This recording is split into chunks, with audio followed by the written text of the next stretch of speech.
SLBC tunnel ప్రమాదం జరిగి నేటికి 50 రోజులు పూర్తయింది. ప్రమాదం జరిగిన సమయంలో టన్నెల్లో 8 మంది చిక్కుకుపోయారు. వారిలో ఇప్పటికీ 2 మృతదేహాలను మాత్రమే బయటికి తీశారు. ఇంకా మరో 6 మృతదేహాలు టన్నెల్లోనే చిక్కుకుపోయాయి. మృతదేహాలను గుర్తించి బయటికి తీయడంలో ప్రభుత్వం నిర్లక్ష్యంగా వ్యవహరిస్తోందని సర్వత్రా విమర్శలు వస్తున్నాయి. ఇదే అంశంపై మరింత సమాచారం మా ప్రతినిధి శేఖరాచారి ఎస్ఎల్బీసీ టన్నెల్ నుంచి అందిస్తారు. ఎస్ఎల్బీసీ టన్నెల్ వద్ద ఉన్నాము. ఎస్ఎల్బీసీ టన్నెల్లో ప్రమాదం జరిగి నేటికి 50 రోజులు అవుతుంది. 50 రోజులు అవుతున్నప్పటికీ ఇంకా అందులో 6 మంది చిక్కుకొని ఉన్నారు. కేవలం 2 మృతదేహాలు మాత్రమే బయటికి తీసుకురాగలిగారు. అయితే మొత్తం ప్రమాదం జరిగినప్పుడు 8 మంది లోపల చిక్కుకున్నటువంటి పరిస్థితి. లోపల చిక్కుకున్నప్పటికీ కేవలం 2 మృతదేహాలు మాత్రమే బయటికి తీసుకురాగలిగారు. 6 మంది మాత్రం ప్రస్తుతం అందులోనే చిక్కుకొని ఉన్నారు. సరిగ్గా మనం చూడవచ్చు, ఇక్కడ మనం ప్రస్తుతము ఎస్ఎల్బీసీ ఇన్లెట్ 1 వద్ద ఉన్నాము. ఈ ఇన్లెట్ అంటే ఈ లోపల ఈ టన్నెల్ నుంచి 14 కిలోమీటర్ల లోపల ప్రమాదం జరిగింది. సరిగ్గా 50 రోజులు అయింది ఈ రోజుకి. అయితే 50 రోజులు అయినప్పటికీ కూడా ఇప్పటికీ అందులో 6 మంది చిక్కుకొని ఉన్నారు. కేవలం 2 మృతదేహాలు మాత్రమే బయటికి తీయగలిగారు. అయితే ఫిబ్రవరి 22వ తేదీన ఈ ఇన్సిడెంట్ జరిగింది. ఉదయం 8:30 గంటల ప్రాంతంలో జరిగింది.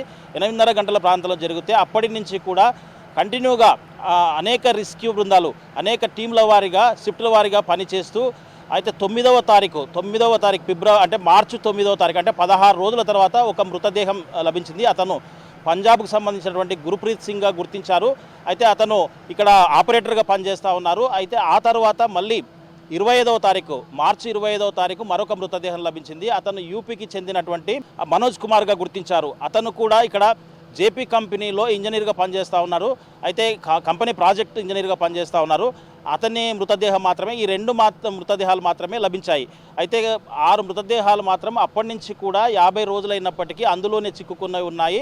ప్రతినిత్యం కూడా అన్వేషణ కొనసాగుతూ ఉంది. మంత్రులు స్టార్టింగ్లో హడావిడి చేశారు, వచ్చారు, ప్రతినిత్యం కూడా హెలికాప్టర్లో వచ్చారు, వెళ్ళారు, సమీక్షలు జరిపారు. తర్వాత కొంతకాలం తర్వాత సీఎం వచ్చాడు. సీఎం రేవంత్ రెడ్డి వచ్చిన తర్వాత కూడా ఇక్కడ రోబో సహాయంతో అయినా సరే ఎట్టి పరిస్థితుల్లో ఇక్కడ చిక్కుకున్నటువంటి వారిని బయటికి తీస్తామని చెప్పినటువంటి పరిస్థితి. అయితే రోబో తీసుకొచ్చినప్పటికీ కూడా దాదాపుగా 12-13 రోజులు రోబో లోపలికి పంపించే ప్రయత్నం చేశారు. కానీ లోపల అది ఇన్స్టాల్ కాకపోవడంతో అది పని చేయలేదని చెప్పవచ్చు. దానివల్ల ఉపయోగం కూడా కాలేదని చెప్పవచ్చు.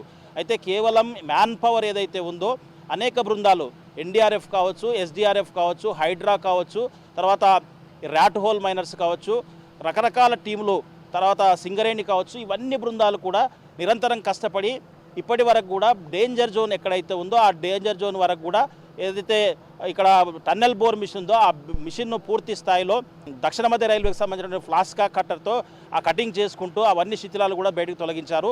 వాటికి సంబంధించినటువంటి బురద, మట్టి అవన్నీ కూడా ఎప్పటికప్పుడు బయటకు తీసుకురాగలిగారు. తీసుకొచ్చినప్పటికీ లోపల ఏదైతే కన్వేర్ బెల్ట్ కూడా కట్ అయిందో ఆ కనెక్టివిటీ కూడా పూర్తి స్థాయిలో అంటే లోపలి వరకు కూడా ఇప్పుడు ఏదైతే డేంజర్ జోన్ ఉందో ఆ జోన్ వరకు కూడా కన్వేర్ బెల్ట్ను పొడిగించారు.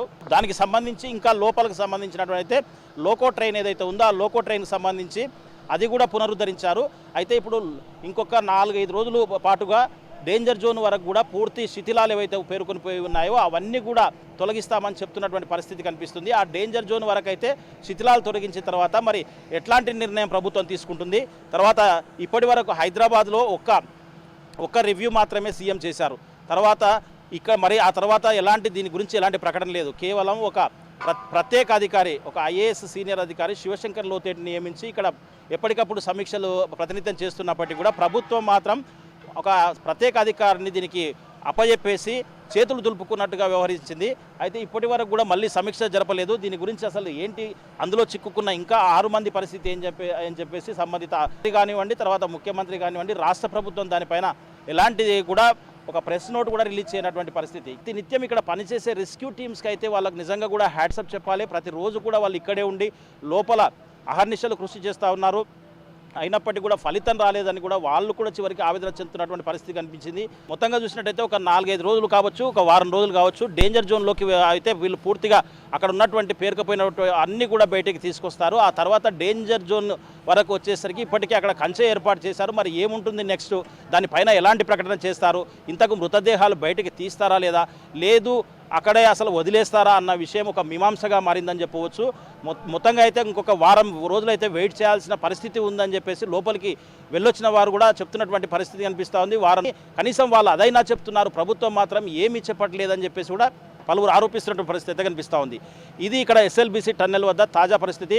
వీడియో జర్నలిస్ట్ రామకృష్ణతో శేఖరాచారి, టీ న్యూస్, ఎస్ఎల్బీసీ నుంచి.